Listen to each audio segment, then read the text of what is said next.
Michael பாளையத்தின் பாதுகாவலரே, எங்கள் அதிதூதரே, திருக்கொடி வானில் அருளாய் அழகாய் பறக்கின்றதே.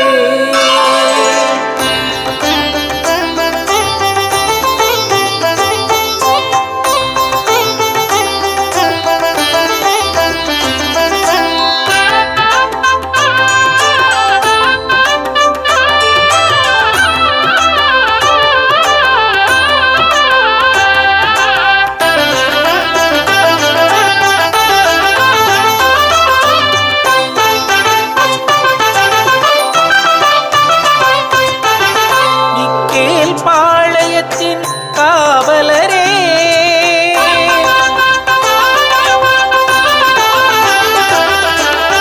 வானுலக சேனையின் அதிபதியே, மிக்கேல் பாளையத்தின் காவலரே, வானுலக சேனையின் அதிபதியே, மிக்கேல் பாளையத்தின் காவலரே.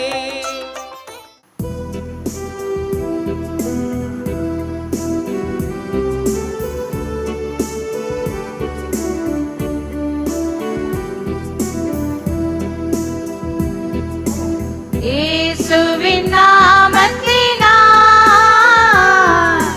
கூடிடும் சமயங்களில் திவ்ய அவர் சமூகம் நம் அருகினில் இருக்கின்றது. இயேசுவின் நாமத்தினால் கூடிடும் சமயங்களில் திவ்ய அவர் சமூகம் நம் அருகினில் இருக்கின்றது.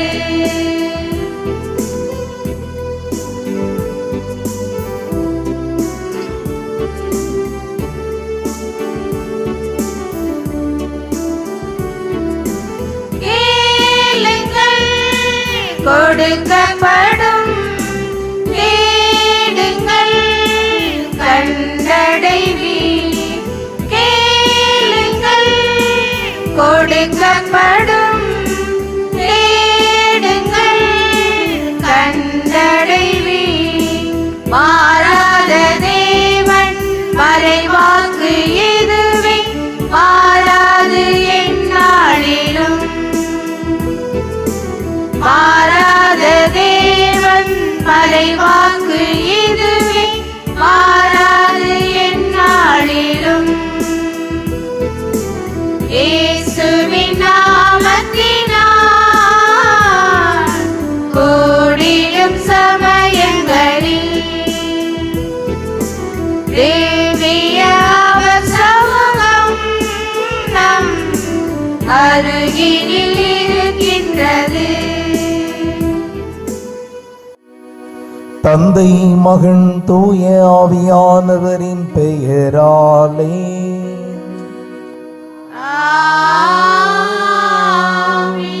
நம் ஆண்டவராகிய இயேசு கிறிஸ்துவின் அருளும் கடவுளின் அன்பும் தூய ஆவியானவரின் நட்புறவும் உங்கள் அனைவரோடும் இருப்பதாக.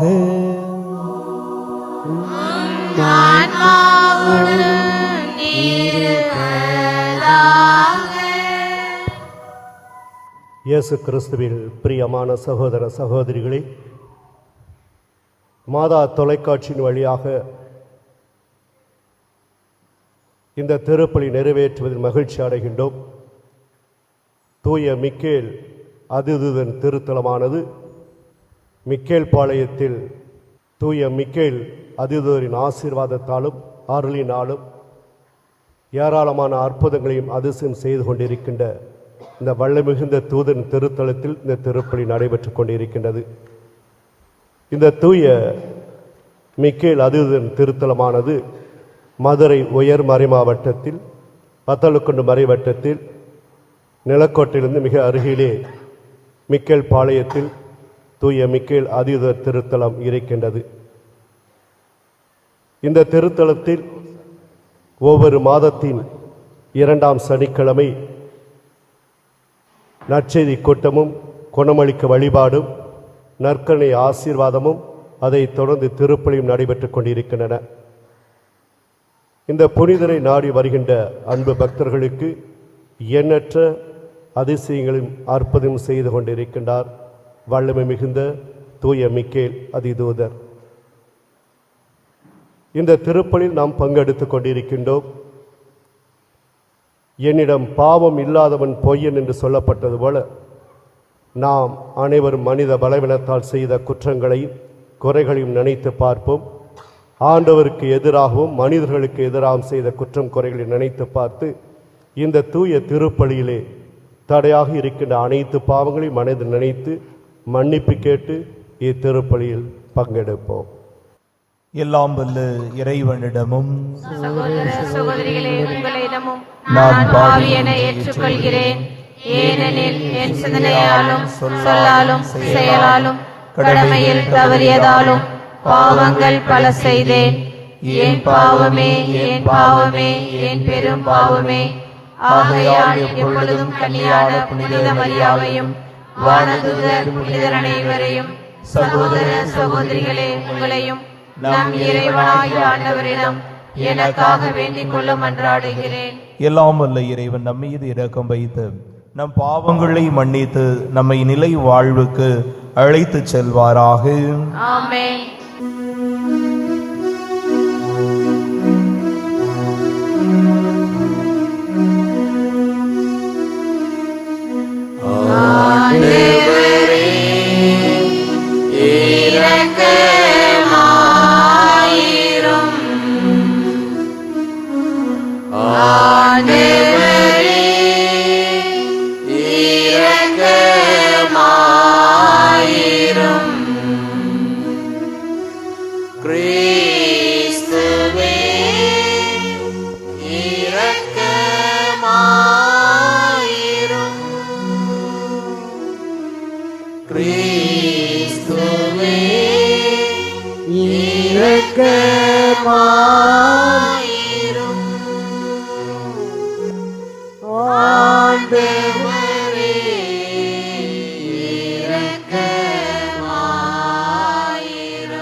மன்றாடுவோமாக. இறைவா, இடைவிடாத உமது இரக்கம் உமது திரு அவையை தூய்மைப்படுத்தி காப்பதாக. ஏனெனில் உம்மால் அன்றி திரு அவை பாதுகாப்பாக இருக்க முடியாது என்பதால் உமது கொடையினால் அது என்றும் ஆளப்படுவதாக. உம்மோடு தூயாவியானவரின் ஒன்றிப்பில் இறைவனாய் என்றென்றும் வாழ்ந்து ஆட்சி செய்கின்ற அவர் வழியாக உம்மை மன்றாடுகின்றோம்.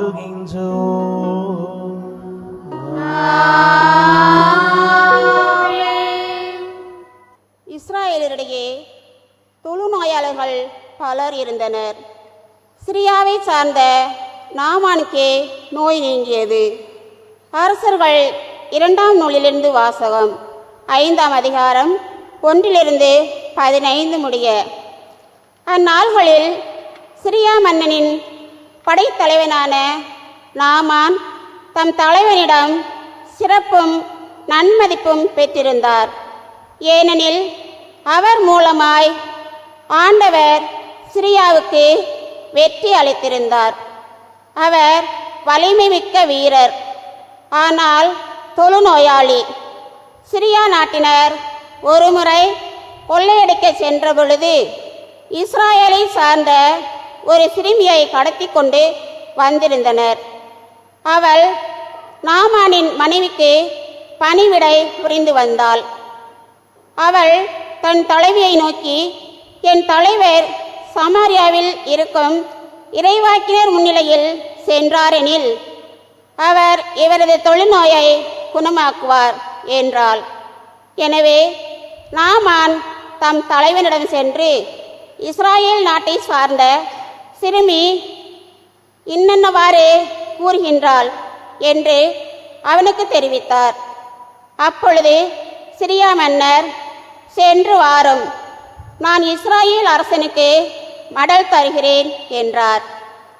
எனவே நாமான் ஏறத்தாழ 400 கிலோ வெள்ளியையும் 6000 பொற்காசுகளையும் 10 பட்டாடைகளையும் எடுத்துக்கொண்டு பயணமானார்.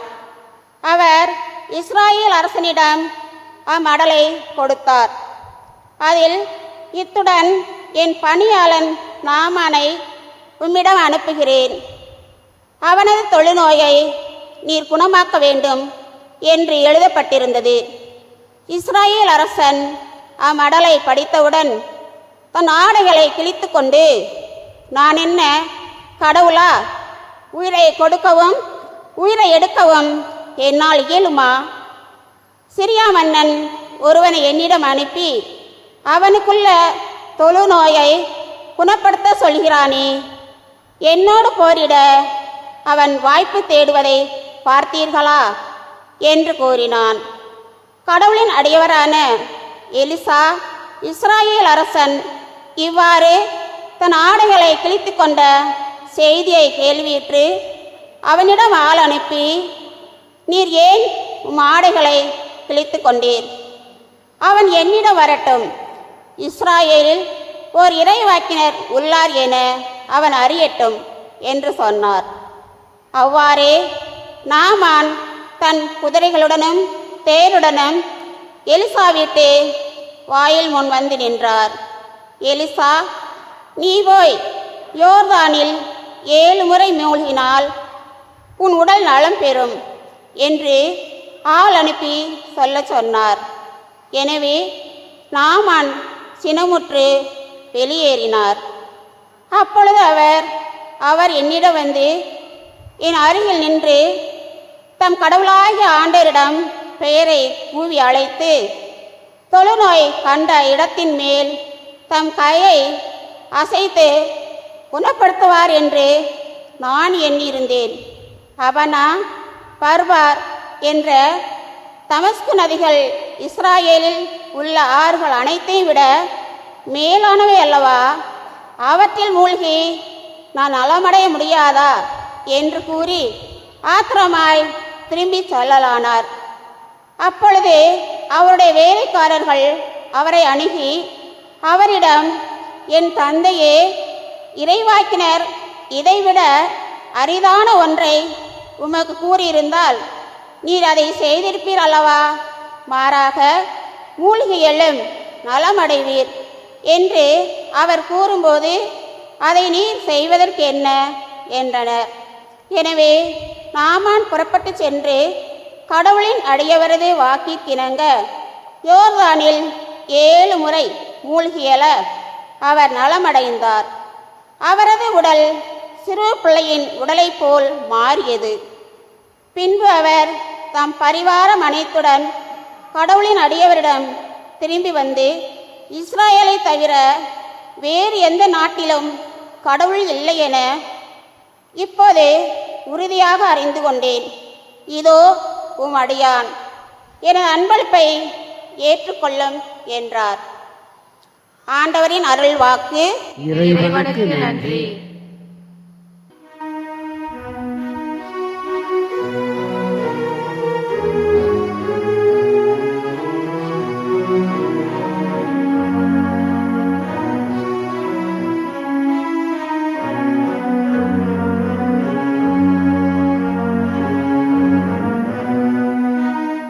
என் நெஞ்சம் உயிருள்ள இறைவன் மீது தாகம் கொண்டுள்ளது. என் நெஞ்சம் உயிருள்ள இறைவன் மீது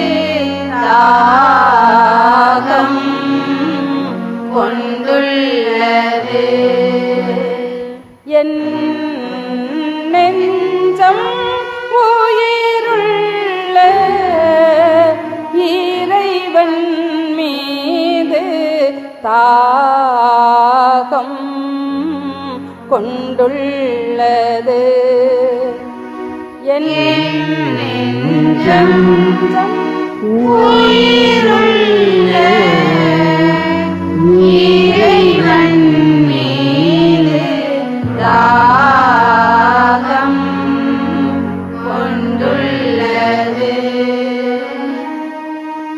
கலைமான் நீரோடைகளுக்காக ஏங்கி தவிப்பது போல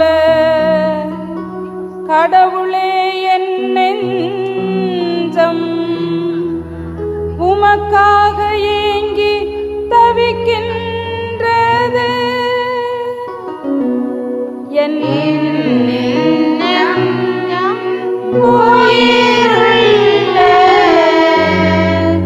இறைவன் மீது தாகம் கொண்டுள்ளது. என் நெஞ்சம் கடவுள் மீது உயிருள்ள இறைவன் மீது தாகம் கொண்டுள்ளது. எப்பொழுது நான் கடவுள் முன்னிலையில் வந்து நிற்க போகின்றேன். என் நெஞ்சம் உயிருள்ள இறைவன் மீது தாகம் கொண்டுள்ளது. ஒளியையும் உண்மையையும் அனுப்பியருளும் அவை என்னை வழிநடத்தி உமது திருமலைக்கும் உறைவிடத்திற்கும் கொண்டு போய் சேர்க்கும். என் நெஞ்சம் உயிருள்ள இறைவன் மீது தாகம் கொண்டுள்ளது. அப்பொழுது நான் கடவுளின் பீடம் செல்வேன். என் மன மகிழ்ச்சியாகிய இறைவனிடம் செல்வேன். கடவுளே, என் கடவுளே, யாழிசைத்து ஆர்ப்பரித்து உம்மை புகழ்ந்திடுவேன். என் நெஞ்சம் உயிருள்ள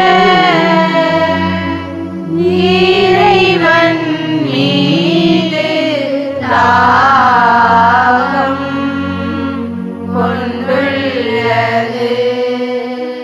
என் நெஞ்சம் உயிருள்ள இறைவன் மீது தாகம் கொண்டுள்ளது.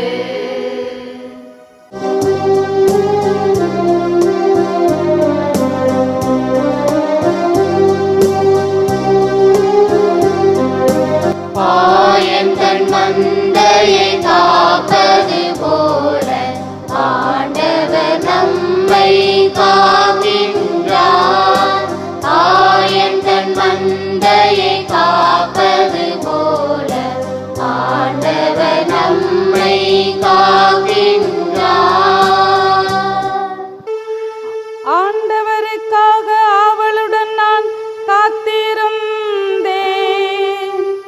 அவரது சொற்களுக்காக ஆவலுடன் காத்திருந்தேன். ஆண்டவரிடமே உள்ளது பேரன்பு, மிகுதியான மீட்பு அவரிடமே உண்டு. ஆயன் மந்தையை காப்பது போல ஆண்டவர் நம்மை காக்கின்றார். ஆண்டவர் உங்களோடு இருப்பாராக. ஆன்மாவோடும் இருப்பாராக. லூக்கா எழுதிய தூய நற்செய்தியிலிருந்து வாசகம். ஆண்டவரே, மாட்சி உமக்கே. லூக்கா எழுதிய நற்செய்தி அதிகாரம் 4 இறை வார்த்தைகள் 24 முதல் 30 முடிய. இயேசு நாசரேத்துக்கு வந்திருந்த போது தொழுகை கூடத்தில் மக்களை நோக்கி கூறியது,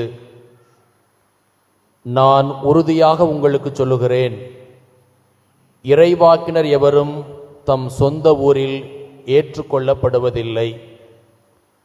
உண்மையாக நான் உங்களுக்கு சொல்கிறேன், எலியாவின் காலத்தில் 3½ ஆண்டுகளாக வானம் பொய்த்தது, நாடெங்கும் பெரும் பஞ்சம் உண்டானது.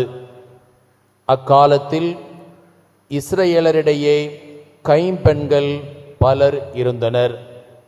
ஆயினும் அவர்களுள் எவரிடமும் எலியா அனுப்பப்படவில்லை. சீதோனைச் சேர்ந்த சாரிபாத்தில் வாழ்ந்த ஒரு கைம்பெண்ணிடமே அனுப்பப்பட்டார். மேலும் இறைவாக்கினர் எலிசாவின் காலத்தில் இஸ்ரவேலரிடையே தொழுநோயாளர்கள் பலர் இருந்தனர்.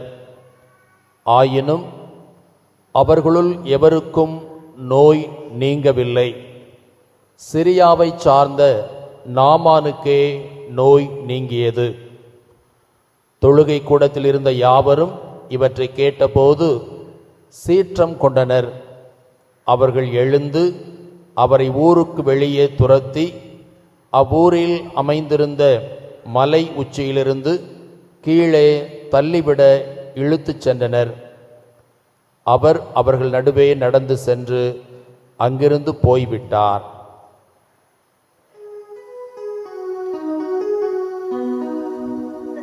ஆண்டவரின் அருள்வாக்கு. கிறிஸ்துவே, உமக்கு புகழ். மனிதனின் குறுகிய பார்வையும் கடவுளின் பரந்த எண்ணமும். இறை இயேசுவில் அன்பு நிறைந்த சகோதரிகளே, சகோதரர்களே, தவக்காலத்தின் 3வது வாரத்தில் நாம் இருக்கின்றோம். இன்று நாம் வாசிக்க கேட்ட வாசகங்கள் மனிதர்கள் எத்தகைய குறுகிய பார்வை கொண்டவர்களாக இருக்கிறார்கள் என்பதை நமக்கு வெளிப்படுத்துகின்றன. இந்த வாசகத்தை பற்றி சிந்தித்து கொண்டிருந்த பொழுது எனது பள்ளி வாழ்வில் நடந்த ஒரு நிகழ்வு எனக்கு ஞாபகத்திற்கு வந்தது. நான் மதுரையிலே பாலமந்திரம் மேல்நிலை பள்ளியில் படித்து கொண்டிருந்த பொழுது என்னோடு 11ஆம் வகுப்பு படிப்பதற்காக கோபி என்கின்ற ஒரு மாணவனும் வந்திருந்தான். நாங்கள் எல்லோரும் இணைந்துதான் படித்தோம். இந்த கோபி என்கின்ற மாணவன் உயரத்தில் மிகவும் குள்ளமாக இருப்பான். எனவே வழக்கமாக நமது குழுவிலே ஒருவன் குள்ளமாக வித்தியாசமாக இருந்தான் என்று சொன்னால் அவனை எந்த அளவிற்கு கிண்டல் செய்ய முடியுமோ அந்த அளவிற்கு கிண்டல் செய்வோம். எதற்கெடுத்தாலும் அவனை நாங்கள் ஓட்டுவது, கிண்டல் செய்வது, இது போன்ற காரியங்களை தொடர்ந்து செய்து கொண்டே இருந்தோம். ஒரு கட்டத்தில் கோபப்பட்டு எங்களை பலமுறை அவன் அடித்திருக்கிறான். இந்த மாதிரிலாம் என்னை பேசாதரா, செய்யாதரா அப்படின்னு சொல்லி வம்பிழுக்கிறதையே நாங்கள் அவன்கிட்ட வேலையாகவே வச்சிருந்தோம்.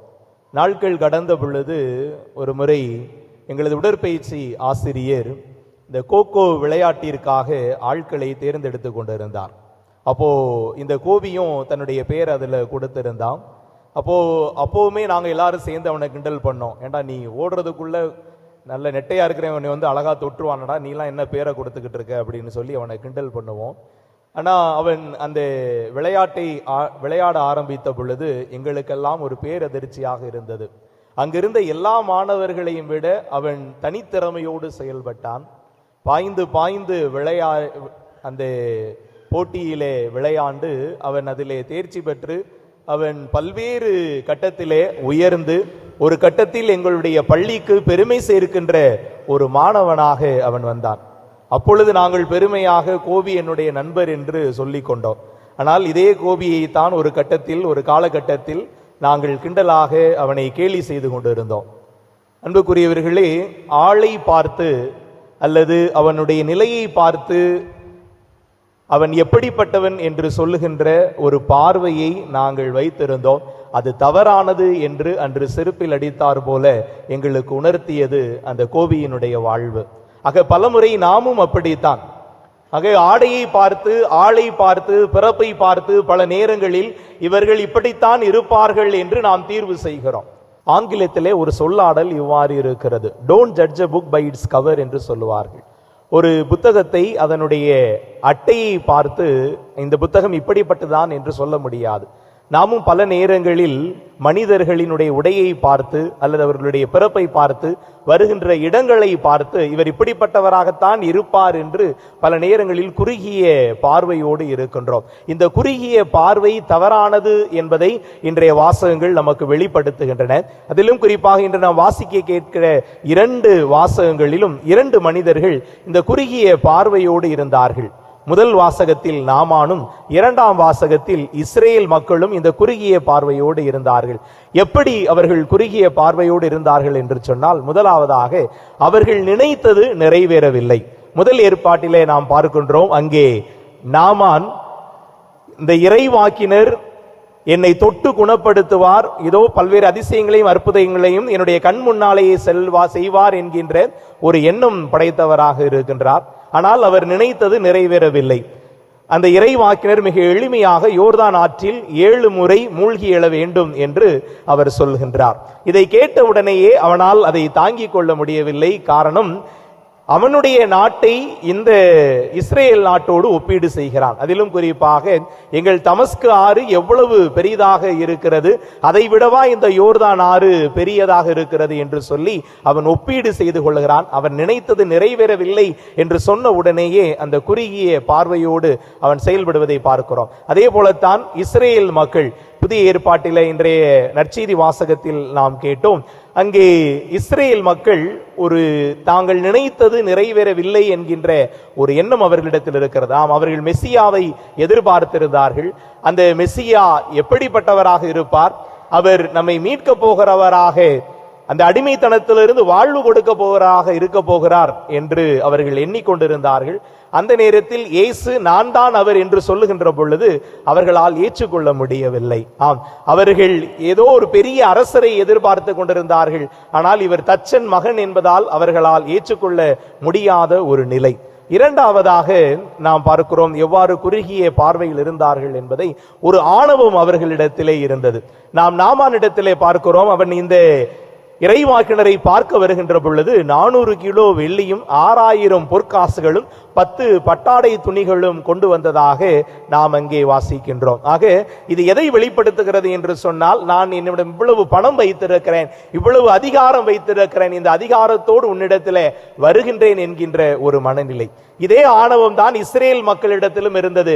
கடவுள் எங்களைத்தான் அழைத்தார், எங்களை தவிர வேறு யாருக்கும் மீட்பு இல்லை என்கின்ற ஒரு ஆணவ போக்கு அவர்களிடத்தில் இருந்தது. அதனால் தான் அவர்களால் இயேசுவை ஏற்றுக்கொள்ள முடியவில்லை. நாமானால் இந்த இறைவாக்கினரை ஏற்றுக்கொள்ள முடியவில்லை. ஆக இந்த குறுகிய மனப்பான்மையோடு நாம் பார்க்கின்ற பொழுது யாரையும் முழுமையாக ஏற்றுக்கொள்ள முடியாது. அதைத்தான் இன்றைய வாசகங்கள் வெளிப்படுத்துகின்றன. எப்படி இந்த குறுகிய மனப்பான்மையிலிருந்து இல்ல பார்வையிலிருந்து வெளிவருவது என்று சொன்னால், இன்று நான் வாசிக்க கேட்ட முதல் வாசகத்தில் வந்த சிறுமி நமக்கு ஒரு நல்ல எடுத்துக்காட்டாக இருக்கின்றார். தான் அடிமையாக இருந்த பொழுதும் கூட, ஏனென்று சொன்னால் இந்த சிரியா இஸ்ரேலை படையெடுத்த பொழுது இந்த சிறுமியை அடிமையாக அவனிடத்திலே கொண்டு போயிருந்தான். அந்த அடிமைத்தனத்திலே அந்த சிறுமி இருந்த பொழுதிலும் கூட தனது தலைவன் தொழுநோயால் பாதிக்கப்பட்டிருக்கிறான். அவன் அதிலிருந்து வெளிவர வேண்டும் என்பதற்காக தன்னால் முடிந்த ஒரு உதவியை, வழியை அவனுக்கு காண்பிக்கின்றார். இது எதை வெளிப்படுத்துகிறது என்று சொன்னால், தான் துன்பப்பட்ட பொழுதிலும் கூட தன்னை துன்பப்படுத்தியவனுக்காக அவர் கரிசனையோடு செயல்பட்டது, அவன் மீது அன்பை காண்பித்ததை வெளிப்படுத்துகிறது. ஆக எப்பொழுது நாம் ஒருவரை முழுமையாக அன்பு செய்கிறோமோ அப்பொழுது இந்த குறுகிய பார்வை நம்மை விட்டு கடந்து போகிறது. அதனால் தான் ஆண்டவர் இயேசு கிறிஸ்து மிக அருமையாக மத்தேயு நற்செய்தி 22வது அதிகாரத்திலே இதிலிருந்து நாம் எவ்வாறு வெளிவர வேண்டும் என்று சொல்லுகிறார். உன்னை நீ அன்பு செய்வது போல உனக்கு அடுத்திருப்பவரையும் அன்பு செய்வாயாக என்று. அது எதற்கு இணையான கட்டளை? கடவுளை அன்பு செய்வதற்கு இணையான கட்டளை அது என்று சொல்கிறார். ஆக நாம் எப்பொழுது பிறரை முழுமையாக அன்பு செய்கிறோமோ அப்பொழுது இந்த குறுகிய மனப்பான்மையிலிருந்து வெளியே வர முடியும். தவக்காலத்தின் 3வது வாரத்தில் நாம் இருக்கிறோம். 2 வாரங்களை கடந்து இருக்கின்றோம். என்னுடைய அன்பு செயல்பாடு, என்னுடைய நோன்புகள், என்னுடைய ஒருத்தல்கள் இந்த அன்பு செயல்பாட்டிற்கு என்னை இட்டு சென்றிருக்கின்றனவா? எல்லாவற்றையும் கடந்து என்னை பாதிக்கின்ற அல்லது என்னை பாதிப்புக்கு உள்ளாக்கின்ற மனிதர்களை நான் அன்பு செய்வதற்கு தயாராக இருக்கிறேனா? சிந்திப்போம். அன்பு நிறைந்தவர்களே, எழுந்து நிற்போம். நம்மை அளவற்ற விதமாக அன்பு செய்கின்ற ஆண்டவரிடத்தில் நமது தேவைகளை நம்பிக்கையோடு எடுத்து வைத்து ஜெபிப்போம். நல்ல மேய்ப்பனாம் எம் இறைவா, உம்மால் ஏற்படுத்தப்பட்ட எம் திருச்சபையை வழிநடத்தும் திருத்தந்தை, ஆயர்கள், குருக்கள், துறவியர்கள் அனைவரையும் நிறைவாக ஆசீர்வதியும். இறை மக்களை இறையன்பு பாதையில் வழிநடத்தி செல்லும் ஞானத்தை அளித்திடவும், பிறரன்பு பணி செய்வதில் உம்மை பின்பற்றி இறையாட்சிக்கு உகந்த வாழ்வு வாழ்ந்திட வரமர இறைவா உம்மை மன்றாடுகின்றோம். சமூக மாற்றத்தின் நாயகனே எம் இறைவா, எம் நாட்டு அரசியல் சமூக தலைவர்களுக்காக உம்மை வேண்டுகிறோம். இவர்கள் தங்களின் சுயநலம் மறந்து மக்களின் தேவைகளை உணர்ந்து மக்களின் வாழ்வாதாரத்தை உயர்த்தும் நல்ல திட்டங்களை வகுத்து செயல்படுத்தும் நல்ல மனத்தை அவர்களுக்கு அளித்திட வேண்டுமாய் இறைவா உம்மை மன்றாடுகிறோம். மன்னிக்கும் பண்பை எமக்கு கற்பிக்க மனிதனாய் பிறந்த மாபரனே, உலகெங்கும் பகை உணர்வாலும் பொறாமை எண்ணத்தாலும் பிளவுபட்டு சிதறியடிக்கப்பட்ட மந்தைகளைப் போல வாழும் உம் மக்களை கண்ணோக்கி அருளும்.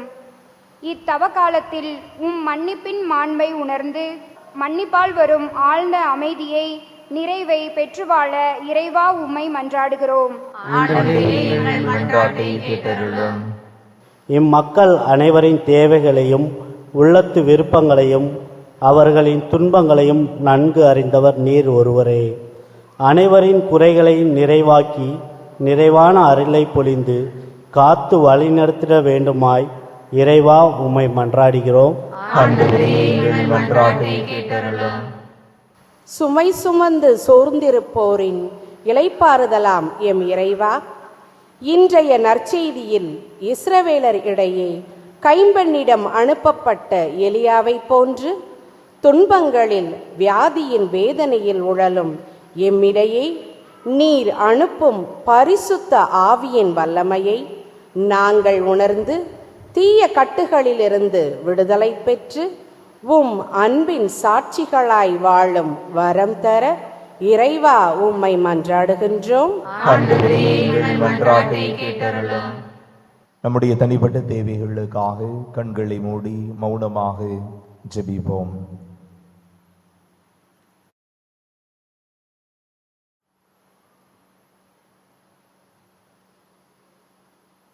தாயும் தந்தையுமான இறைவா, நம்பிக்கையோடு எங்களுடைய தேவைகள் அனைத்தையும் உம்முடைய திருப்பாதத்தில் வைத்திருக்கிறோம்.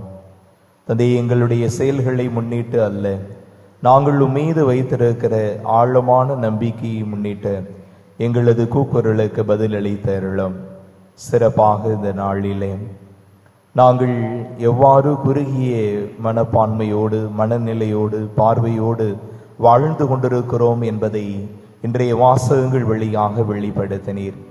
தந்தையே, நாங்களும் உம்மை போல ஒருவரை ஒருவர் முழுமையாக அன்பு செய்து இந்த குறுகிய மனப்பார்வையை தவிர்த்து வாழ தேவையான அருளை நிரம்ப பொழிந்தருள வேண்டும் என்று எங்கள் ஆண்டவரும் மீட்பெருமான இயேசு கிறிஸ்து வழியாக உம்மை மன்றாடுகிறோம்.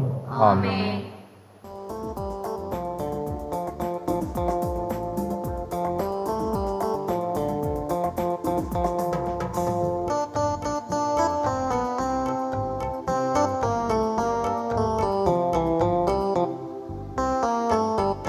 அன்பிற்கே எம்மை அர்ப்பணித்தோம், அனைத்தும் பகிர்ந்தே வாழுவோம். அன்பிற்கே எம்மை அர்ப்பணித்தோம், அனைத்தும் பகிர்ந்தே வாழுவோம். இதுவே எம் காணிக்கை, இதுவே எம் காணிக்கை, இதுவே எம் காணிக்கை, இதுவே எம் காணிக்கை. அன்பிற்கே எம்மை அர்ப்பணித்தோம், அனைத்தும் பகிர்ந்தே வாழுவோம். அன்புமிக்க சகோதரிகளே சகோதரர்களே, என்னுடையதும் உங்களுடையதுமான இப்பலி எல்லாம் வல்ல தந்தையாகிய இறைவனுக்கு ஏற்றதாகும்படி மன்றாடுங்கள்.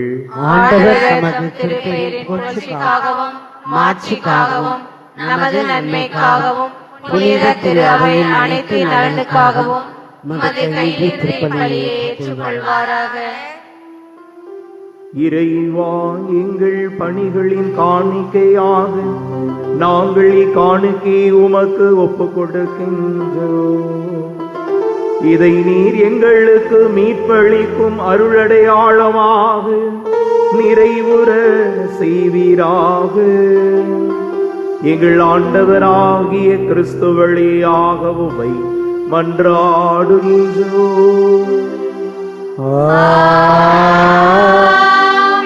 ஆண்டவர் உங்களோடு இருப்பாராக.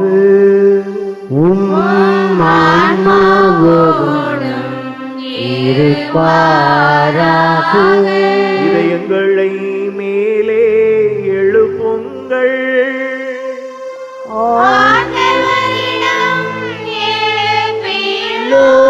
நம் இறைவனாகிய ஆண்டவருக்கு நன்றி கூறுவோம்.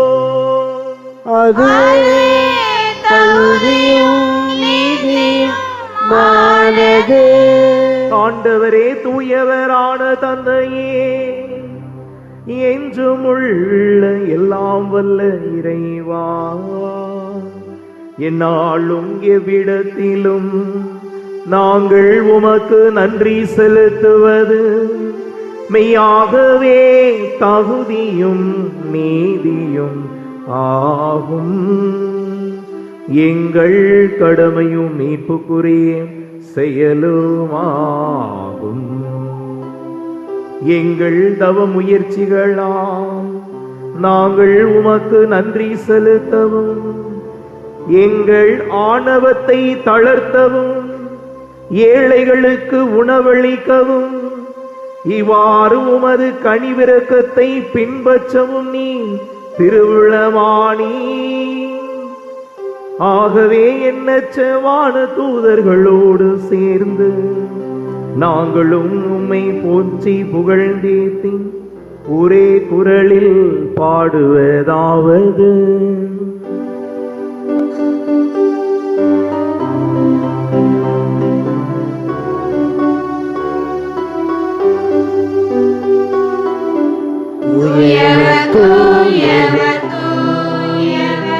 வான்படைகளின் கடவுளமானவர்,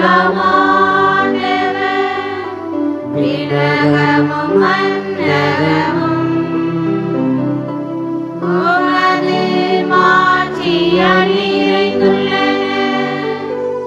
உன்னதங்களிலே ஓசன்னா, உன்னதங்களிலே ஓசன்னா, உன்னதங்களிலே ஓசன்னா, உன்னதங்களிலே ஓசன்னா. ஆண்டவர் பெயரால் வருகிறவர் ஆசி பெற்றவர்.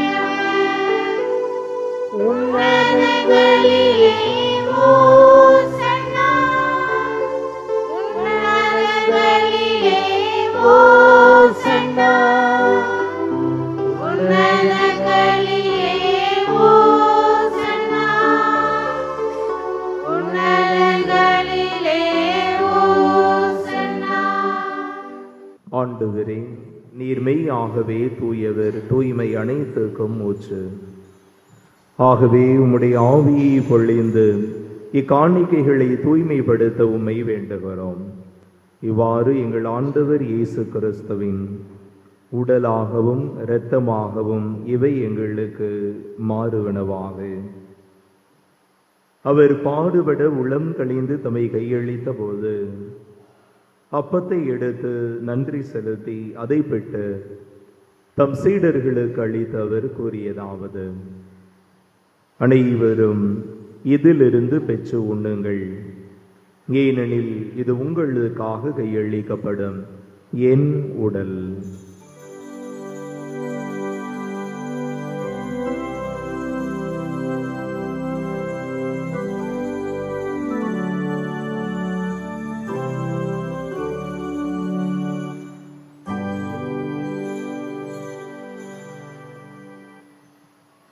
அவ்வண்ணமே இரவு விருந்தை அருந்திய பின் கிண்ணத்தையும் எடுத்து மீண்டும் உமக்கு நன்றி கூறி தம் சீடர்களுக்கு அளித்தவர் கூறியதாவது: அனைவரும் இதிலிருந்து பெற்று பருகுங்கள், ஏனெனில் இது புதிய நிலையான உடன்படிக்கைக்குரிய இரத்தத்தின் கிண்ணம். இது பாவ மன்னிப்புக்கென்று உங்களுக்காகவும் பலருக்காகவும் சிந்தப்படும். இதை என் நினைவாக செய்யுங்கள்.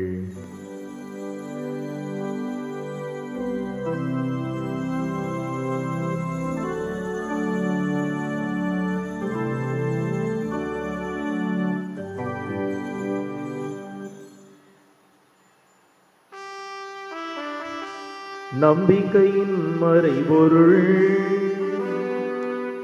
ஆண்டவரே, நீர் வருமளவும் உமது இறப்பினை அறிக்கையிடுகின்றோம். உமது உயிர்ப்பினையும் எடுத்துரைக்கின்றோம். ஆகவே ஆண்டவரே, நாங்கள் கிறிஸ்துவின் இறப்பினையும் உயிர்ப்பினையும் நினைவு கூர்ந்து வாழ்வு தரும் அப்பத்தையும் மீட்பளிக்கும் கிண்ணத்தையும் ஒப்பு கொடுக்கின்றோம். உம் திருமண் என்று உமக்கு ஊழியம் புரிய தகுந்தவர்களை ஏற்றுக்கொண்டீர், எனவே உமக்கு நன்றி செலுத்துகிறோம். மேலும் கிறிஸ்துவின் உடலிலும் இரத்தத்திலும் பங்கு கொள்ளும் எங்களை தூய் ஆவியானவர் ஒன்று சேர்க்க வேண்டும் என உம்மை தாழ்மையுடன் மன்றாடுகிறோம். ஆண்டவரே, உலகெங்கும் பரவி இருக்கக்கூடிய திரு ஆவையை நினைவு கூர்ந்தவர் எங்களுடைய திருத்தந்தை பிரான்சிஸ், எங்கள் பேராயர் அந்தோணி பாப்புசாமி, எல்லா திருநிலையினர் ஆகிய அனைவரோடும் உம்முடைய திரு அவை அன்பில் நிறைவு பெற செய்தருளும். மேலும் உயிர்த்தெழும் எதிர்நோக்குடன் துயில் கொள்ளும் எங்கள் சகோதர சகோதரிகளையும் இறந்தோர் அனைவரையும் இரக்கத்துடன் நினைவு கூர்ந்து உமது திருமுக ஒளியினுள் ஏற்றருளும். எங்கள் அனைவர் மீதும் இரக்கமாயிரும். கடவுளின் கன்னித்தாயான புனித மரியா, அவருடைய கணவரான புனித யோசேப்பு, புனித திருத்தூதர்கள், இவ்வுலகில் உமக்கு உகந்தவராயிருந்தோர் ஆகிய புனித அனைவருடனும் நாங்கள் நிலை வாழ்வில் பங்கு கொள்ளும் தகுதி பெற்று உம் திருமகன் இயேசு கிறிஸ்து வழியாக உம்மை புகழ்ந்தேத்து வரமருள உம்மை மன்றாடுகிறோம். இவர் வழியாக இவரோடு இவரில் எல்லாம் வல்ல இறைவனாகிய தந்தையே, தூய ஆவியானவரின் ஒன்றேபில் எல்லா புகழும் ஆட்சியும் என்றென்றும் உமக்கு உரியதே. ஆமென்.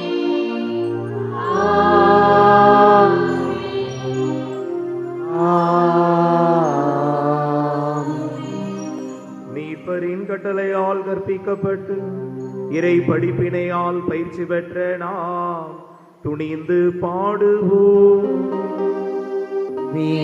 உலகில் இருக்கிற எங்கள் தந்தையே, உமது பெயர் தூயது போற்றப் பெறுக. உமது ஆட்சி வருக. உமது திருவுளம் விண்ணுலகில் நிறைவேறுவது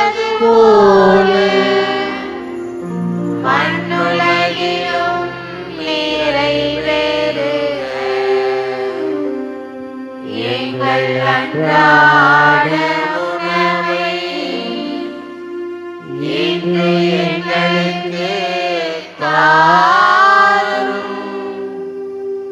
எங்களுக்கு எதிராக குற்றம் செய்தோரை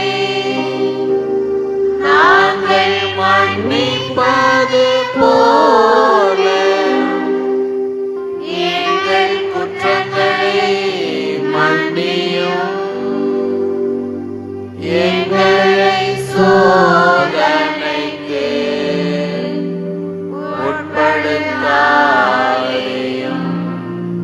தீமையிலிருந்து எங்களை விடுவித்தருளும். ஆண்டவரே, தீமை அனைத்திலிருந்தும் எங்களை விடுவித்து எங்கள் வாழ்நாளில் அமைதியை கனிவுடன் அருள உம்மை மன்றாடுகின்றோம். உமது இரக்கத்தின் உதவியால் நாங்கள் பாவத்திலிருந்து எப்போதும் விடுதலை பெற்று யாதொரு கலக்கமின்றி நலமாயிருப்போமாக. நாங்கள் எதிர்நோக்கி இருக்கும் பேரின்பத்துக்காகவும் என் மீட்பராகிய இயேசு கிறிஸ்துவின் வருகைக்காகவும் காத்திருக்கின்றோம்.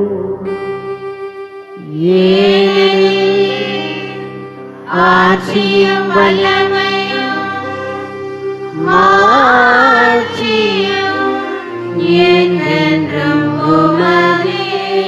ஆண்டவர் இயேசு கிறிஸ்துவே, அமைதியை உங்களுக்கு விட்டு செல்கிறேன், என் அமைதியே உங்களுக்கு அளிக்கிறேன் என்று உம்முடைய திருத்தூதர்களுக்கு மொழிந்தீரே.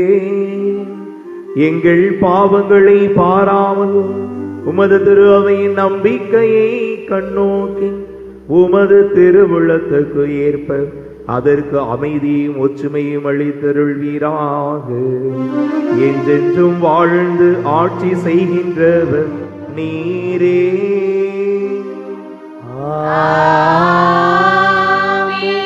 ஆண்டவருடைய அமைதி உங்கள் அனைவரோடும் இருப்பதாக.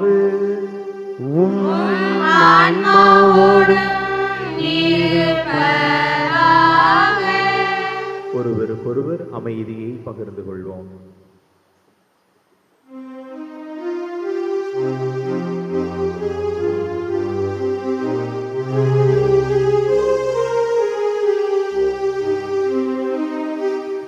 உலகின் பாவம் போக்கும் இறைவனின் செம்மறியே, எங்கள் மேல் இரக்கம் வையும். உலகின் பாவம் போக்கும் இறைவனின் செம்மறியே, எங்கள் மேல் இரக்கம் வையும். உலகின் பாவம் போக்கும் இறைவனின் செம்மறியே, எங்களுக்கு அமைதி அருளும். இதோ இறைவனின் செம்மறி, இவரே உலகத்தின் பாவங்களை போக்க வந்தவர். இவருடைய விருந்திற்கு அழைக்கப்பட்டிருக்கிற நாம் ஒவ்வொருவருமே பேறு பெற்றோர்.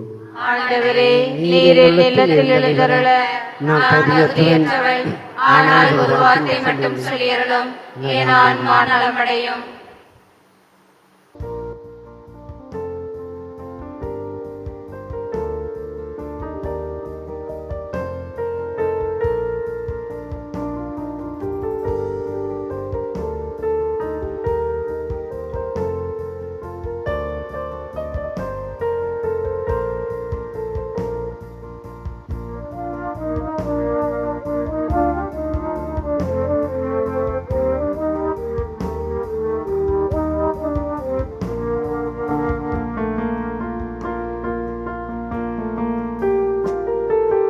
உன்னோடு நான் விருந்துண்ண வேண்டும், உன் வீட்டில் நான் குடிகொள்ள வேண்டும், உன் அன்பில் நான் உறவாட வேண்டும், உன்னோடு நான் விருந்துண்ண வேண்டும். உன் வீட்டில் நான் குடிகொள்ள வேண்டும். உன் அன்பில் நான் உறவாட வேண்டும். உன்னோடு நான்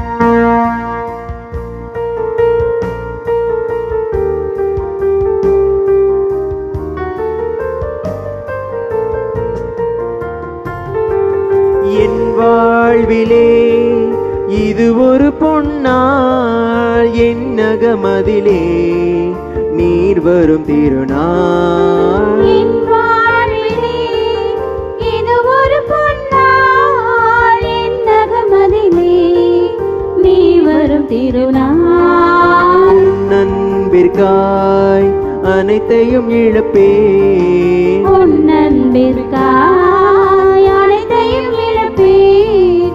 மன்னவன் உனக்காய் என்னையே கொடுப்பேன். உன்னோடு நான் விருந்துண்ண வேண்டும். உன் வீட்டில் நான் குடிகொள்ள வேண்டும். உன் அன்பில் நான் உறவாட வேண்டும். உன்னோடு நான் நஞ்சி கூறி மன்றாடுவோமாக. தாயும் தந்தையுமான இறைவா, எங்களுக்கு அருள் புரிய உமை வேண்டுகின்றோம்.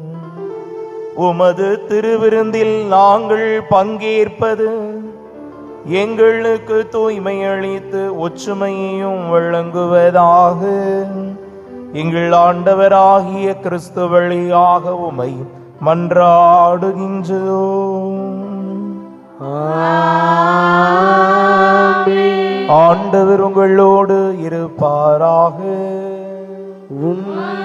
ஆன்மாவோடு இருப்பாராக.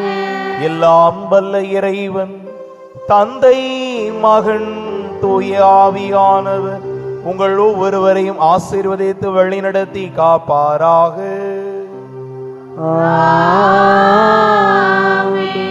ஒருவருக்கொருவர் அன்பு செய்து வாழ சென்று வாருங்கள். திருப்பலி நிறைவேறிற்று. இறைவனுக்கு நன்றி.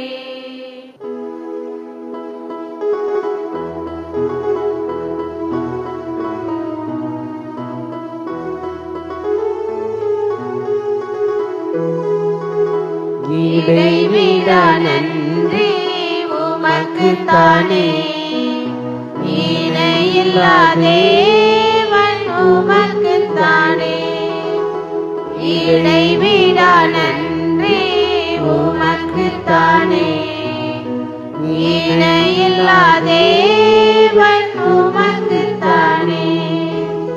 என்ன நடந்தாலும் நன்றி ஐயா. யார் கைவிட்டாலும் நன்றி ஐயா. என்ன நடந்தாலும் நன்றி ஐயா. யார் கைவிட்டாலும் நன்றி ஐயா. நன்றி நன்றி இடைவிடா நன்றி உமக்குத்தானே.